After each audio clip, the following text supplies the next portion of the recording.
आजकल हर जगह एक ही बात सुनने को मिल रही है कि खेती अब फायदे का सौदा नहीं रही।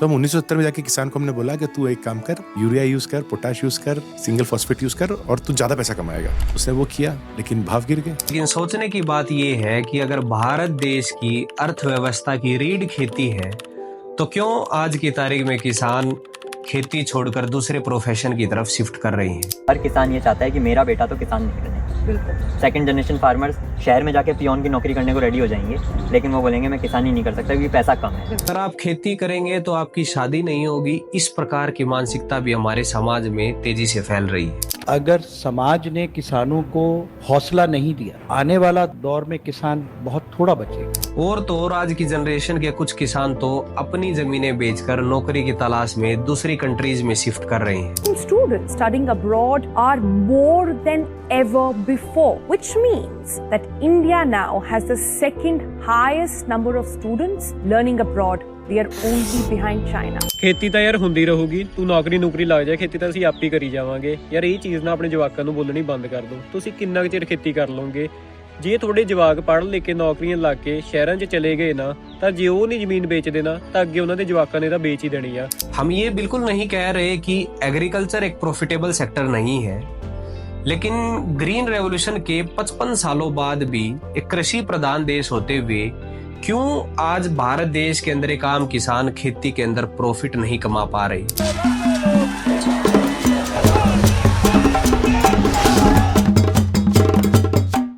और यही किसान जब एमएसपी जैसी चीजों की मांगे करते हैं तो लाठी मारकर इन्हें दुत्कार दिया जाता है।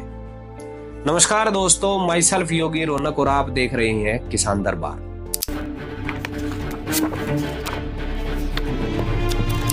तो भाइयों, आज के एपिसोड में हम डिस्कस करेंगे एग्रीकल्चर के कुछ मुख्य चैलेंजेस के बारे में, जिनसे लगभग भारत का हर एक किसान जूझ रहा है। और इस वीडियो के आखिरी भाग में हम सीखेंगे कि एमएसपी क्या होता है, किस प्रकार एमएसपी कैलकुलेट किया जाता है और क्या क्या किसानों की मांगे हैं एमएसपी को लेकर। तो चलिए स्टार्ट करते हैं। अगर चैलेंजेस की बात की जाए तो एग्रीकल्चर के अंदर सबसे बड़ा चैलेंज है द राइजिंग इनपुट कॉस्ट। आज खेती के अंदर हमारी लागत करीब 2 से 3 गुना तक बढ़ चुकी है।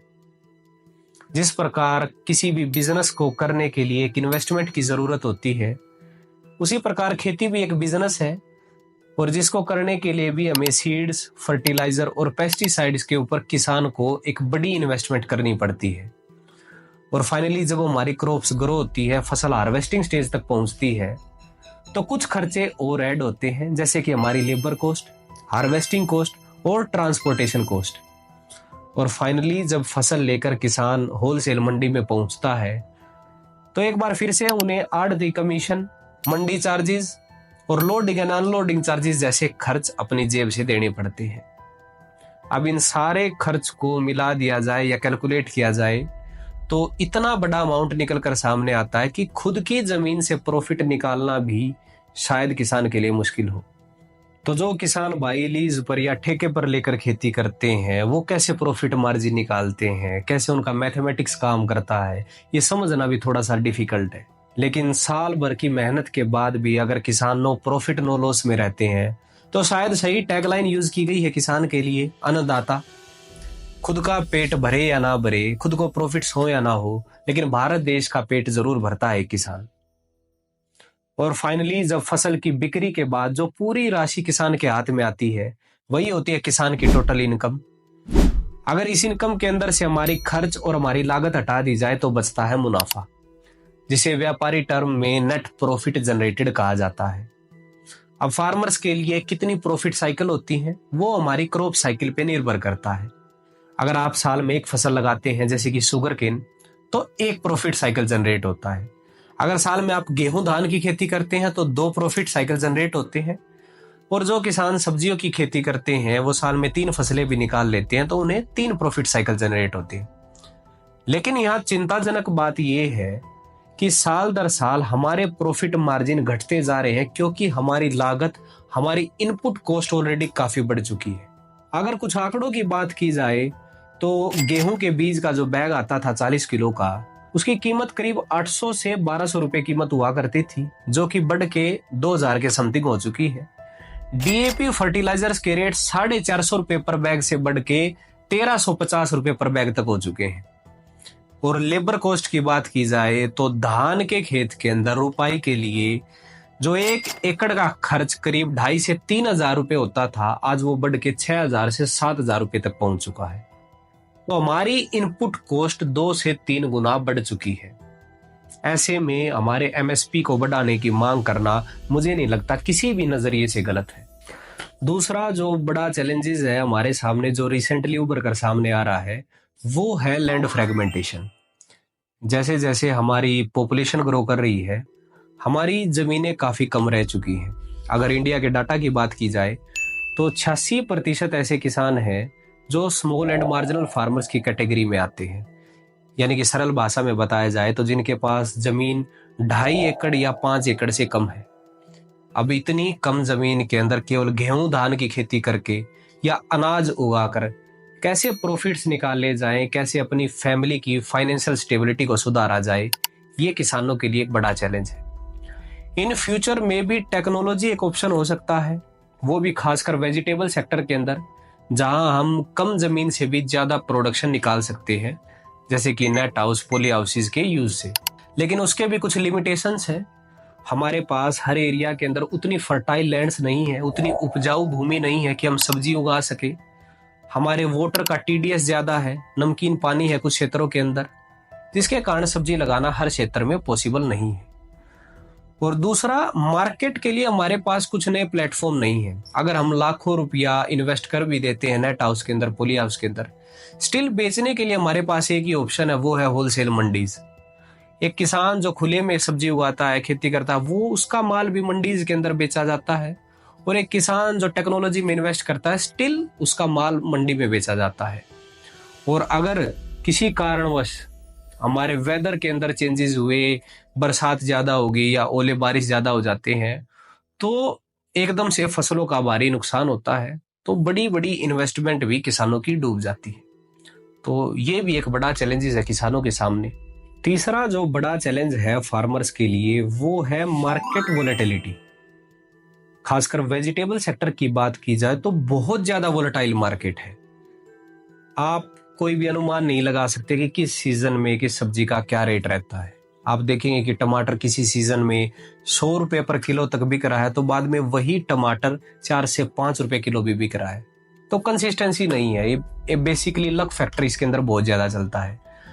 दूसरा, वेजिटेबल्स लेबर इंटेंसिव क्रॉप है, बहुत ज्यादा लेबर की इन्वेस्टमेंट इसके अंदर आती है, खासकर उन वेजिटेबल क्रॉप के अंदर जो बेल वर्गीय है, जैसे कुकुम्बर क्रॉप होगी, टमाटो क्रॉप होगी, कैप्सिकम क्रॉप होगी।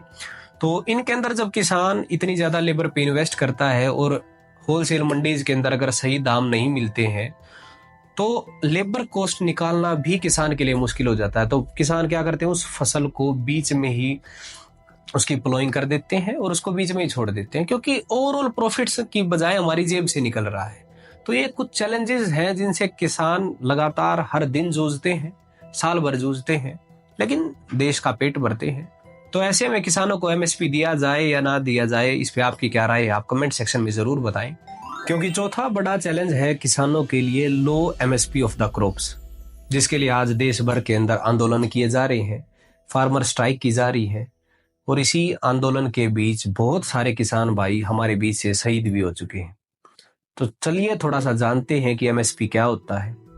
एमएसपी का अर्थ होता है मिनिमम सपोर्ट प्राइस, यानी कि न्यूनतम समर्थन मूल्य।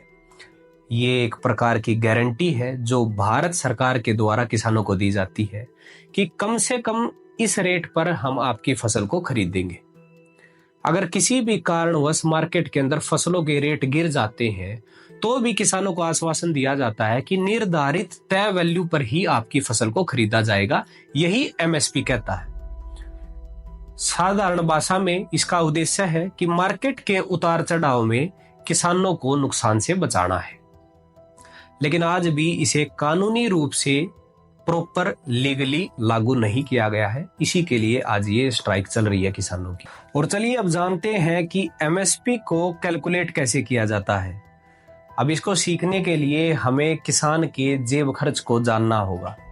इसी के आधार पर जो हमारे वैज्ञानिक हैं उन्होंने इसे 3 कोस्ट के अंदर बांटा गया है, कोस्ट A2, कोस्ट FL और कोस्ट C2। तो कोस्ट A2 के अंदर बेसिकली वो सारे खर्च गिने जाते हैं जो किसान अपनी जेब से करता है, जैसे कि हमारी खेत की तैयारी, हमारे seeds, fertiliser, pesticide, labour cost, harvesting cost और ट्रांसपोर्टेशन कोस्ट इत्यादि। ये सारे खर्च कोस्ट A2 के अंदर गिने जाते हैं। लेकिन कुछ खर्च ऐसे होते हैं जो हमें आंखों से दिखाई नहीं देते, जैसे कि हर एक किसान के फैमिली मेंबर भी तो खेती में अपना योगदान देते हैं, ना ही उन्हें कोई सैलरी दी जाती है, ना कोई वेतन दिया जाता है। तो उनकी वेतन भी इस कोस्ट के अंदर ऐड करना चाहिए, MSP के अंदर ऐड करना चाहिए। इसी के लिए कोस्ट FL को लाया गया था। तो फाइनली इन दोनों कोस्ट को मिलाया जाता है और 50% प्रॉफिट किसान के लिए ऐड कर दिया जाता है और इस आधार पर MSP बना दिया जाता है। अब इसे उदाहरण से समझने की कोशिश करते हैं। सपोज गेहूं की फसल का उदाहरण लेते हैं कि 100 किलो गेहूं का अनाज पैदा करने के लिए हमारी जो कोस्ट A2 आती है वो आती है 1200 रुपये, जिसके अंदर हमारे सभी प्रकार के खर्च इंक्लूड हैं। 200 रुपये दिए जाते हैं सरकार के द्वारा हमारे फैमिली लेबर के, जो हमारे फैमिली मेंबर्स के वेतन के लिए। तो टोटल अमाउंट जो हमारी खर्च, हमारी लागत बनी वो बनी 1400 रुपये 100 किलो अनाज के ऊपर। अब इसके अंदर 50% किसान का प्रॉफिट दिया जाता है, तो 1400 का 50% हुआ 700 रुपये। जब 700 रुपये को जोड़ा जाएगा तो MSP बनकर निकला 2100 रुपये। तो इसी आधार पर आज की तारीख में भारत देश के अंदर MSP बनाया जाता है, जिसके अंदर कोस्ट A2, साथ में फैमिली लेबर और साथ में 50% इंसेंटिव किसान के लिए दिया जाता है और MSP निर्धारित कर दिया जाता है। अब इसके अंदर चैलेंज ये है कि किसान सवाल उठा रहे हैं कि MSP को बनाने के लिए आप कोस्ट C2 विधि का यूज करो। तो कोस्ट C2 क्या है और क्यों किसान इसकी मांग कर रहे हैं, चलिए थोड़ा सा इसको भी समझते हैं। बेसिकली होता क्या है कि कुछ किसान ऐसे भी होते हैं जिनके पास खुद की जमीन नहीं है, जो लीज पर या ठेके पर लेकर खेती करते हैं, लेकिन है तो वो भी किसान ही, वो भी एक फार्मर की कैटेगरी में गिने जाते हैं। उन्हें खेती करने के लिए अपनी जेब से एक्स्ट्रा पैसा देना होता है जमीन के किराए के लिए, रेंट के लिए।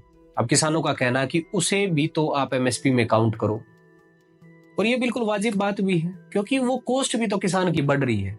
अगर आप ऑन एन एवरेज देखा जाए 25,000 से लेकर 50,000, 60,000 पर एकड़ तक का किराया लीज किसान को पे करना पड़ता है। दूसरा, जिन किसानों ने बैंक से लोन उठा रखा है खेती पर्पज के लिए ही, उसके ऊपर जो हर साल किसान को ब्याज देना पड़ रहा है वो भी तो किसान का जेब खर्च है, उसे भी आप कैलकुलेट करो MSP के लिए। उसी के बाद आप MSP बनाओ। जैसे हमने पहले कोस्ट कैलकुलेट की थी गेहूं के केस में, जिसमें टोटल खर्च हुआ था किसान का 1400 रुपये। लेकिन अगर सरकार इसके अंदर जमीन का किराया और ब्याज दर भी ऐड कर देगी तो सपोज 200 रुपये और बढ़ जाते हैं, तो 1400 से अब किसान का खर्च हो गया 1600 रुपये।